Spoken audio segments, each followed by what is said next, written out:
Hi అండి అందరికీ. Telangana special సర్వపిండి. ఒక ఎమోషనల్ ఫుడ్ కూడా అండి. చాలామందికి ఏ ఫుడ్ ఇష్టం అంటే తెలంగాణలో అయితే సర్వపిండి అనే చెప్తారు. అంత ఇష్టం అండి. అంత బాగుంటుంది కూడా. ఒక్కసారి మీరు కూడా ట్రై చేయండి. ఇంకా లేట్ చేయకుండా వీడియోలోకి వెళ్దామా?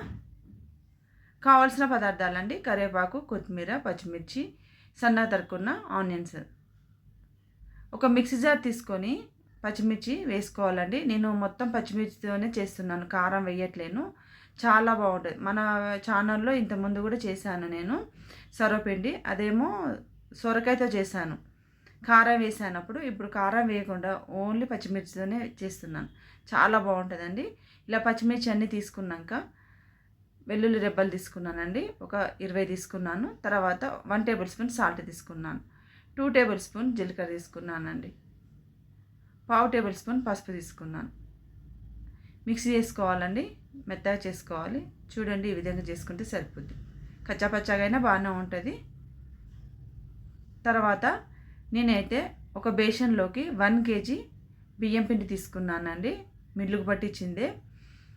తర్వాత పసుపు తీసుకున్నాను, 1 టేబుల్ స్పూన్ సాల్ట్ తీసుకున్నాను, కొత్తిమీర తీసుకున్నానండి.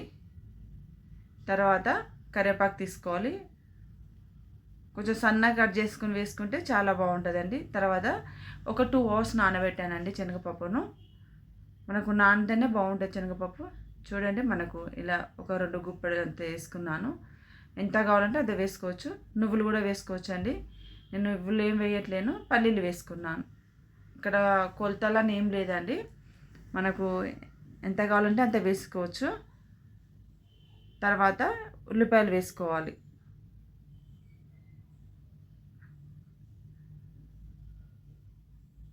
ఉల్లిపాయలు మంచిగా వేగితే చాలా బాగుంటుందండి సర్వపిండిలో ఫ్రై అవుతుంటే. తర్వాత మనం ముందుగా పట్టి పెట్టుకున్న పచ్చిమిర్చి పేస్ట్ ఉంది కదండి, అది కూడా వేసుకోవాలి. ఇలా మొత్తం వేసుకున్నాక మనకు పప్పు, ఉప్పు, కారం, పసుపు, కొత్తిమీర, కరివేపాకు అంతా కలిసేటట్టుగా మొత్తం కలుపుకోవాలి. ఇక్కడ చెక్ చేసుకోవాలండి కారం సరిపోయిందా లేదా అని. ఇక్కడ నేనేం కారం వేయట్లేను, పచ్చిమిర్చితోనే చేస్తున్నాను. సాల్ట్ తగ్గితే కొద్దిగా వేసుకోవచ్చు. తర్వాత మొత్తం చెక్ చేసుకున్నాక కొద్దిగా వాటర్ వేసుకుంటూ కలుపుకోవాలి.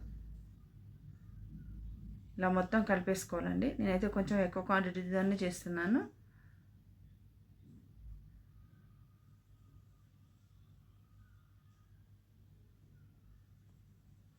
చూడండి, ఈ విధంగా కలిపేసుకోవాలి. కొంచెం లూజ్గానే కలుపుకోవాలండి, ఎందుకంటే మనం గిన్నెకు ఒత్తుకుంటుంటే చక్కగా వచ్చేస్తుంది. ఒక 10-15 నిమిషాలు సోక్ చేయాలి. తర్వాత మరొకసారి కలుపుకోవాలండి. ఈ విధంగా మనకు ఎంత కావాలంటే అంత తీసుకొని మరొకసారి ఇలా కలిపేసుకోవాలి. గట్టిగా కలుపుకోవాలండి. ఎంత బాగా మనము పిండి అనేది కలుపుకుంటేనే మనకు మంచిగా వస్తుంది. ఏ రెసిపీ అయినా, ఏ ఫుడ్ అయినా. చూడండి, మరొకసారి ఇలా తీసుకొని మొత్తం కలుపుకుంటున్నాను. చూడండి, ఇలా ఒకటి తీసుకొని ఒక ప్యాన్ తీసుకొని ఇలా ఆయిల్ అప్లై చేసుకొని పిండిని వేసుకోవాలండి. చూడండి, మనం మంచిగా కలుపుకున్నాం కదా, పిండి ఎట్ట అంటే అట్ట వచ్చేస్తుంది. చూడండి, ఈ విధంగా మొత్తం వేళ్ళతోనే ఇలా అనుకోవాలి. కొంచెం ప్రాసెస్ కష్టమే చేయాలంటే. చూడండి, ఇలా అనుకోవాలి, వేళ్ళతోనే అనుకోవాలండి. మనం ఇలా అంటుంటేనే వచ్చేస్తుంది. అందుకనే పిండి అనేది మంచిగా చక్కగా మెత్తగా కలుపుకోవాలండి. ఇలా మొత్తము వేళ్ళతోనే ఇలా అనుకోవాలి.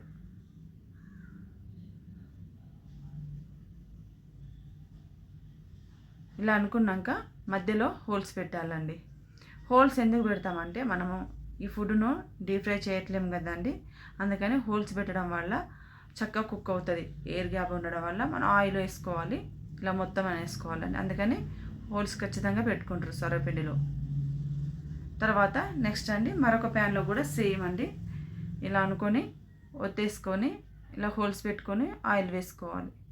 నేనైతే 1 కేజీ చేస్తున్నాను కాబట్టి ఇది 2 స్టవ్ మీద 2 పెట్టేసి మరొక 2 మళ్ళీ ఇంకో ప్యాన్ల మీద పెట్టేసుకున్నానండి. ఈజీగా అయిపోద్ది, తొందరగా అయిపోద్దని. కొంచెం క్వాంటిటీలో అయితే 2 బౌల్లలో పెట్టి చేసుకుంటే సరిపోద్ది. ఇలా మూత పెట్టేసుకొని కుక్ అవుద్దండి. మనం మధ్యలో ఇలా తిప్పేసుకోవాలి ప్యాన్ను. ఇక్కడ చూపిస్తున్నాను కదా, అలా తిప్పేసుకోవాలండి. ఎందుకంటే కొంచెం పచ్చిపిండి కాబట్టి టైం పడుతుంది. ఇక్కడ నేను దోశ ప్యాన్ మీద కూడా కాల్చుకుంటున్నాను. చూడండి చక్కగా కుక్ అవుతుంది. కొంచెం ఆయిల్ ఎక్కువ ఉంటేనే బాగుంటుందండి సర్వపిండిలోకి. మంచి కలర్ వచ్చింది కదా, చాలా బాగుంటుందండి, సూపర్గా ఉంటుంది.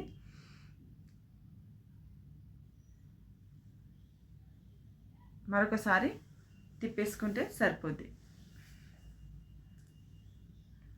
రెడీ అయిపోయిందండి. ఇక్కడ ప్యాన్లో కూడా రెడీ అయిపోయింది. మనకు మధ్య మధ్యలో దానికి అదే వచ్చేస్తుందండి సర్వపిండి. చూడండి ఇక్కడ వచ్చేసింది కదా, ఇలా తిప్పేసుకోవాలి బౌల్ను. లేకపోతే చాకు ఉంటుంది కదండి, చాకుతో ఇలా అనుకుంటే అయిపోద్ది. చూడండి ఈ విధంగా మనకు చాకుతో ఇలా అంటే కూడా వచ్చేస్తుంది పైకి. చూడండి ఎక్కడ చిన్నగదండి, చూడండి మంచి కలర్ వచ్చేసింది కదా. కాకపోతే కొంచెం చేయడం కష్టము, కాల్చడం కూడా టైం పడుతుంది. రెడీ అయిపోయిందండి తెలంగాణ స్పెషల్ సర్వపిండి, ఒక ఎమోషనల్ ఫుడ్ కూడా. చాలా చాలా బాగుంటుందండి, మీరు కూడా ట్రై చేయండి. మా ఇంట్లో అయితే చాలా ఇష్టపడతారు మా పిల్లలు, మా ఇంట్లో అందరూ. అందుకనే ఇప్పుడు సమ్మర్ హాలిడేస్ కదా, మీరు కూడా ట్రై చేయండి. ఫ్రెండ్స్ ఈ వీడియో మీకు నచ్చిందా? నచ్చితే సబ్స్క్రైబ్ చేసుకోండి, లైక్ చేయండి. థ్యాంక్ యూ అండి అందరికీ.